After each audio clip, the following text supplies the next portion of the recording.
Today on Network Africa, South Africa's President Jacob Zuma survives a no-confidence motion in Parliament.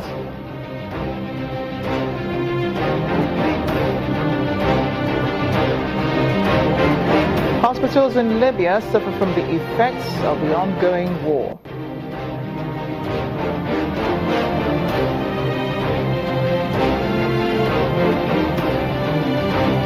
Today's our Africa Tech Friday. One woman tries to preserve culture using technology. Let's begin Network Africa.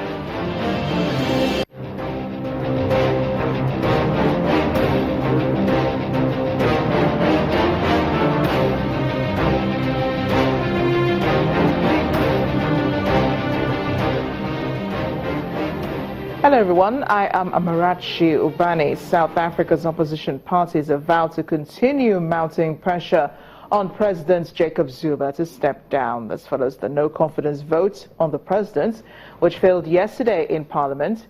Speaking to Channel Television in Cape Town, the chief whip of the Democratic Alliance, John Steinhuisen, says although their motion failed, they believe the continued support of President Zuma by the ANC will cost them votes in subsequent elections.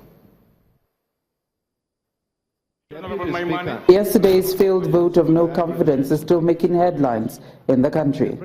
Supporters outside Parliament yesterday, old and young, clearly drew battle lines. This is South Africa we're talking about, our country and our democracy that has been undermined for so long by the ANC. We are defending our president, Comrade Zuma. Amanda! Zuma must go, my brother. Zuma must go. We are tired about that man. If they need a regime change or a change in the president, then they have to go to the voting polls. I work with these men and women and we struggle for freedom. They are veterans of the ANC. The debate speeches inside Parliament range from nostalgic, patriotic to confrontational and even hilarious, as well as what was labelled as unparliamentary. Before you know it, he would have captured everything. After he has dealt with everyone else, he's going to arrest you. He's going to arrest all of you. He's going to lock you up. He's going to kill you. That is unparliamentary. We can choose to sit back while our state is captured by the greedy and the corrupt, or we can stand up against state capture. This is our message to our opposition today. We decline to accept your abuse and request you to keep it for yourselves. We will oppose this vote, not because, as we have said it, we take lightly the issues of corruption, integrity and transparency. In the end, those against the DA-sponsored motion carried the day, but the party's chief whip tells us the fight continues. We'll never give up. Part of being a parliamentary opposition is that you keep on pushing. And we've already seen that, the more that they hang on to President Zuma, the more it hurts him electorally. So, if they want to hang on to him, be it on their head, but they will continue to lose cities, they will continue to lose provinces, and they will then put the union buildings at great risk come 2019. This is the third vote to oust the president this year alone. His party, despite seeming cracks within, obviously still stand behind him, despite growing calls in the country for him to leave office. While all sides return to the trenches to either put pressure or repel the pressure on the president, President Jacob Zuma is hosting his counterpart from Botswana, President Ian Sekama, who is in Pretoria at the moment. From South Africa's Parliament in Cape Town, Betty Dibia, Channels Television News. President Jacob Zuma has other worries in the country. The country has identified a sleeper cell set up by militant groups that aim to use the country as a logistical base. Interior Minister Malusi Gigaba's comments come after police arrested 4 people in July, whom they say were planning attacks on U.S. and Jewish-owned targets in the country. He confirmed that the government knows who they are and has the situation under control. Back in July, the South African police arrested 4 people, including a set of twins, accused of planning attacks on the U.S. Embassy in Pretoria, as well as on buildings owned by Jews. Let's head on to Congo, where activists and rights groups have criticized the crackdown of the media after 2 radio stations were taken off the air last weekend. When an opposition protest against the government in Kinshasa was due to take place, authorities in the DRC had banned the rally and police were out in force to prevent protesters against President Joseph Kabila from gathering. 2 of the most popular radio station signals in the Democratic Republic of Congo remain jammed this week, a situation the United States and opposition groups have criticized as a blow to media freedom. Radio France Internationale and the United Nations-funded Radio Okapi have been unavailable since the morning of November the 5th, hours before a banned protest against President Joseph Kabila's plan to stay in power beyond the end of his mandate this year. According to the Central African country's constitution, Mr. Kabila is due to step down when his second mandate ends on December the 19th. But his ruling coalition and some opposition members have agreed to delay the vote until April 2018, citing a lack of preparation. However, the main opposition bloc rejects the accord. The United States said in a statement late on Monday that it was deeply troubled by the radio signal outages, which it called a government infringement on press freedom and the Congolese people's access to information. The MONUSCO spokesperson in DR Congo, Felix Prosper Bassa, also condemned the development. We condemn the suspension of broadcasting of Radio Okapi after its radio signal was jammed. And I would like to say that up until today, we still have not heard from the authorities regarding the interference. But I would like to say that this is a worrying situation, as well as a violation of press freedom and freedom of expression. The government has not commented on the outages, which France has also called unacceptable. Radio France Internationale is often cut off during protests, but outages usually last only one day, and it's rare for other stations to be affected. Anti-Kabila protests in DR Congo have often turned violent, and the United Nations says security forces killed at least 48 citizens during demonstrations in September. The violence and other signs that the opposition is being suppressed prompted Washington to impose sanctions on a Congolese general and a former senior police official in September. The European Union has also said it will prepare economic sanctions on Congo unless it holds its delayed presidential and parliamentary elections next year.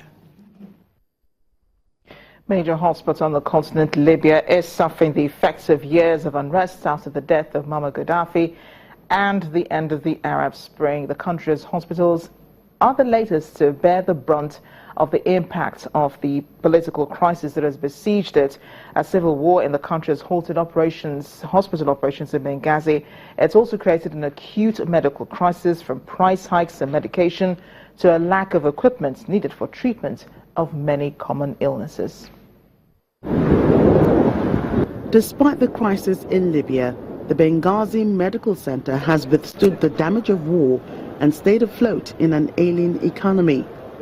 A number of hospitals have been forced to shut in the city since the start of Libya's second civil war in 2014, after airstrikes and militants bombarded the facilities, using the buildings as hideouts. The center now operates from 2 of its 3 buildings. Almost 2,000 patients visit the center daily, with 50 to 60 patients in each clinic. Patients visiting the center say they are struggling to meet the costs of procedures and medicine. In the period between year 2013 and 2014, the state hasn't pitched in at all. It hasn't pitched in for 2 more patients.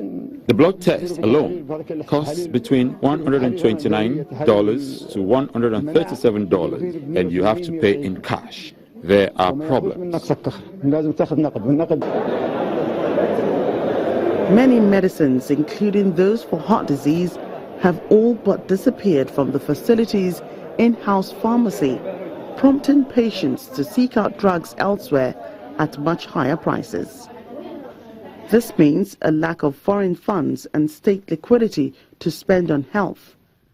Hospital manager Mohammed Osama said as a result, the center is struggling to acquire the necessary drugs and medical equipment remains scarce. We are suffering shortages in many of the hospital's resources, at the top of which are anesthesia drugs. Cancer patients also suffer shortages in many of their medical needs. Those with heart diseases, I believe, are the ones who've suffered the most in this crisis. Angioplasty and pacemaker implants have unfortunately become unavailable.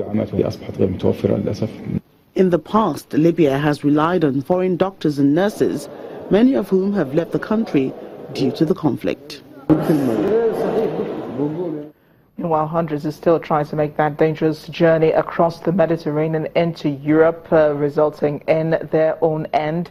Hundreds of bodies have been recovered at sea, but recently five bodies of drowned migrants have been recovered by Libya's coast. Rescue workers say that there are 10 of them remaining, which will be recovered in the next 24 hours.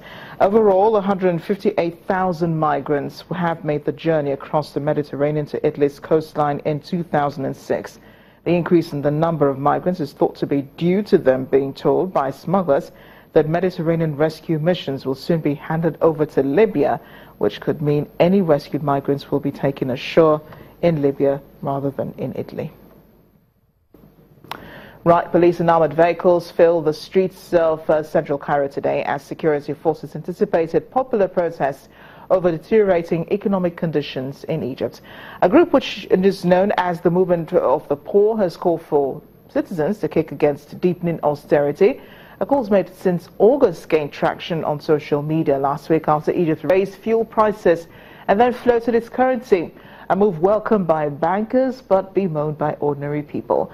Authorities shut down the Sadat metro station to prevent protesters from reaching the square, which is famed for its political protests. There was a similarly heavy security presence in other areas in Cairo, such as the Shubra district and other major cities across the country, including Alexandria, Suez and Minya. Just a day after his emergence as the U.S. president-elect, climate activists are urging Mr. Trump honor the Paris Agreement, which aims to keep global temperatures below 2 degrees Celsius. More than 100 countries, including the U.S., have formally joined the agreement, which seeks to reduce emissions and help vulnerable countries adapt to rising sea levels, identifying the heat waves and the spreading of deserts and other climate changes. Our correspondent Ayola Kasim is in Marrakesh, the venue of the 2016 Climate Change Conference. She reports. While the Americans were casting their votes on Tuesday, the World Meteorological Organization reported that the last 5 years have been the hottest on record. The result of that election sent a shock wave around the Marrakesh Summit Arena, and the reaction was swift. Plain and simple, this is a dark, dark day for the United States of America and for the world. Yes, Donald Trump is a climate denialist. The United States, under the Bush administration, declined to join the previous climate deal, the 1997 Kyoto Protocol, which greatly reduced its impact on global emissions. But President Barack Obama made climate change a priority and was instrumental in making the Paris Agreement come together. Mr. Trump pledged in May to cancel the Paris deal. We remain a nation of honor. Our word is our bond. We have signed a binding agreement along with scores of other countries, and we will demand that that agreement be honored. Climate change has become a geopolitical issue of the top order, and no country can be perceived as not doing its fair share on climate without serious consequences for its standing in the world. Other countries, including Nigeria, are determined to stay the course because they say it is in their national interests. We congratulate him, but we are Nigerians and we talk about what is our concern for Nigeria. We hope to build on the gains of Paris, and we hope to further consolidate what the president has done so far.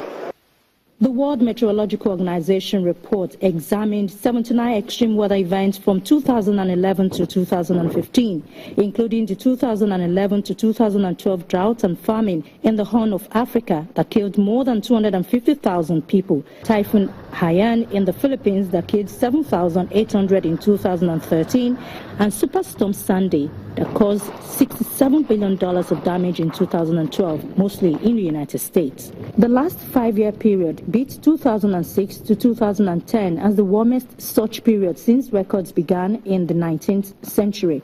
The United Nations climate chief has said the UN looks forward to engaging Mr. Trump's administration for the world's benefit. In the meantime, delegates here in Marrakesh are saying no matter what happens in America, they will do what is right for people and planet. But the level of their commitment to do what is right will be tested in the days ahead. Ayola Kasim reporting for Channels Television News. Coming up on Network Africa. Today is Africa Tech Friday, so we'll be looking at languages and how one woman is trying to preserve 12 Nigerian languages using technology. Please join us again.